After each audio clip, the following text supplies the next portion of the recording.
You will learn to explain the importance of a resume. This module, you will learn to explain the importance of a resume, describe the structure of a resume, state the do's and don'ts of resume writing, write your own resume using the pointers taught in the session, discuss the contents of a cover letter, state the do's and don'ts of writing a cover letter, write your own cover letter using the pointers taught in the session. Sir, is a resume important while seeking a job? Yes, Why is it important, sir? there is a popular saying, first impression is the last impression. Your resume is the first impression of you.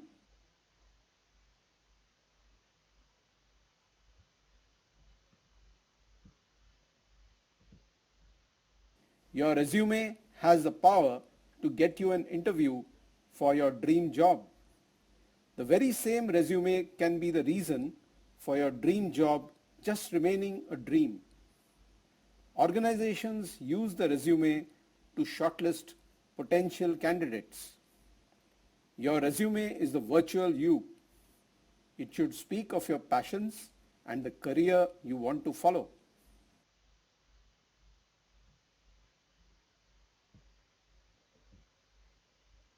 Have a look at this resume. Let's understand the basic structure of a resume.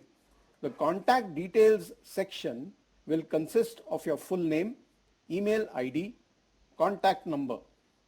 Some people do add their permanent address here. The objective will depend on the job you are applying for.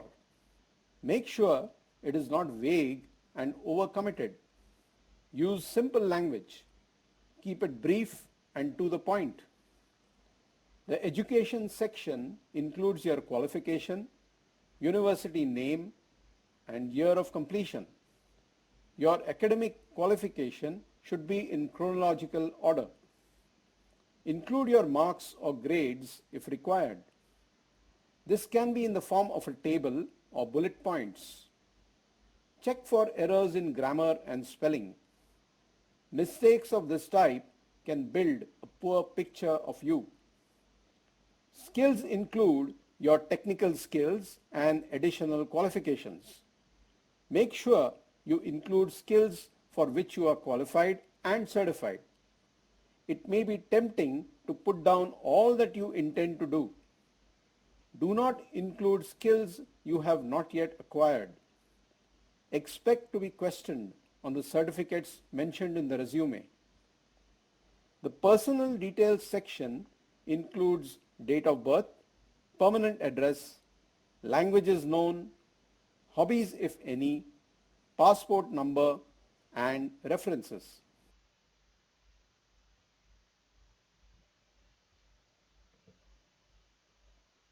Sir, are there any other ways of writing a resume?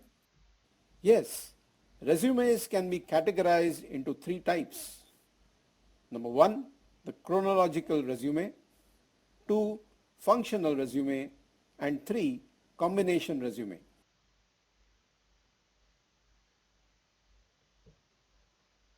Chronological resume. This is the most common format used. It starts with your most recent employment or education. It is for people who have had a few breaks in their career and have continued in the same sector. This resume also works well for people whose responsibility has increased in the same organization.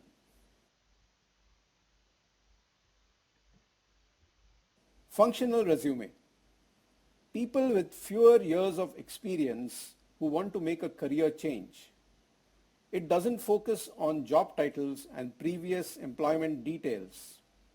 It focuses on knowledge, skills, and abilities. It can be used by people who have had breaks in their career. It works well for people who have worked in multiple job profiles not related to each other. Combination resume. As the name suggests, this is a combination of the chronological and functional resume. It lists the dates of previous employment. It lists knowledge, specific skills. This type of resume is most useful for people who have learned their skills from unrelated sectors and would like to emphasize it.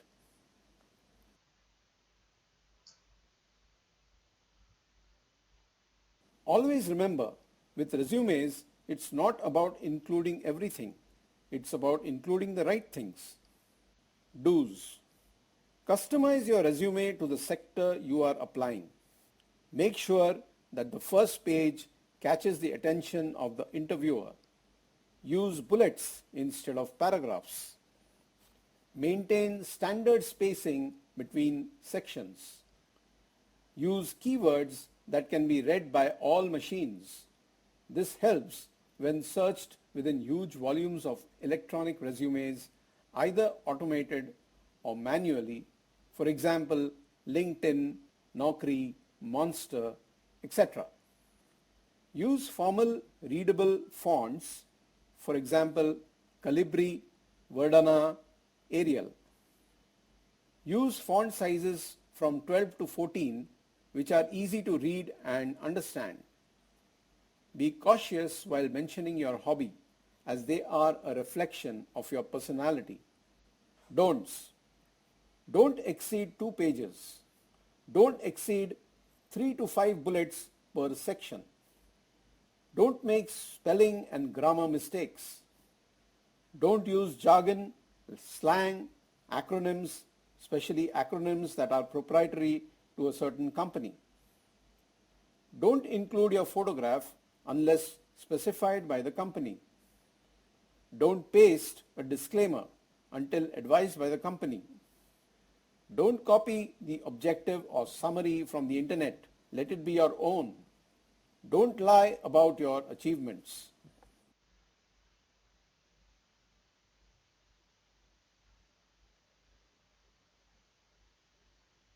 Sir, what about a cover letter? Is it always necessary to attach it to the resume? A cover letter is a must. It could be in the form of an email or a copy attached to the resume. It tells the employer about the position you are interested in and helps to make an initial assessment of whether you fit the job profile.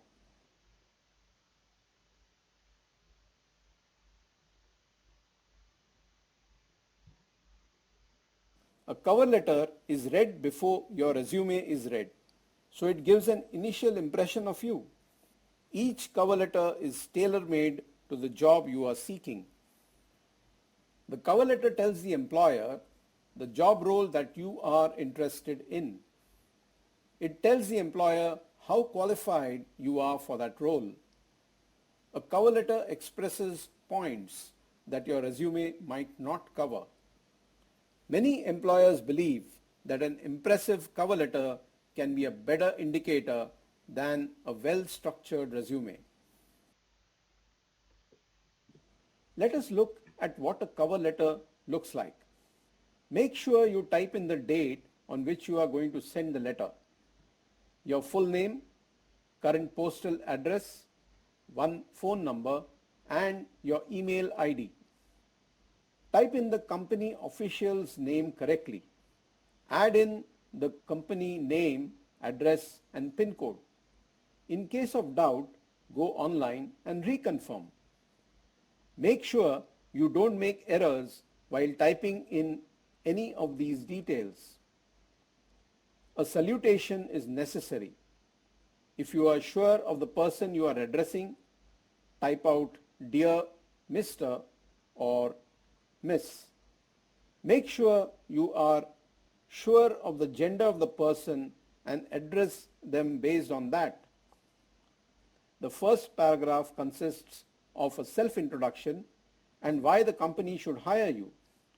This should have a brief of your experience, expertise, and education. The next paragraph drives home the point that you will be an asset to the organization due to your present employment. How exactly? A summary of your experiences and a highlight of your skill that is of relevance to the job profile is mentioned. Also, a training you have received can be mentioned if it suits the job description. This can be broken into 2 paragraphs if required. Sign off formally with a yours truly, yours sincerely, or yours faithfully, followed by your full name.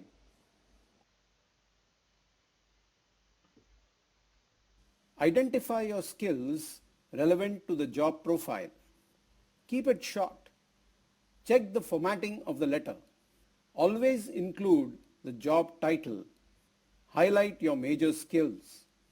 Make sure that the content is original and should ooze your enthusiasm for the job.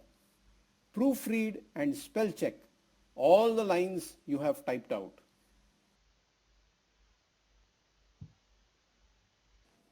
Here are a couple of practice activities for you to try. Make use of all the points you have learned and create a suitable resume and cover letter.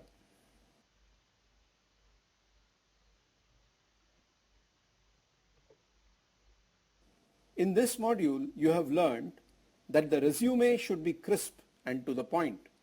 The resume should be clear about your career objectives, skills, abilities, and what you are looking for. Choose the format and style that is best suited for your profile. Do not lie in the resume. Be proud of your achievements and experience, as the resume is you on paper. A cover letter gives an initial impression of you. The cover letter tells the employer the job role that you are interested in. A cover letter expresses points that your resume might not cover. Many employers believe that an impressive cover letter can be a better indicator than a well-structured resume.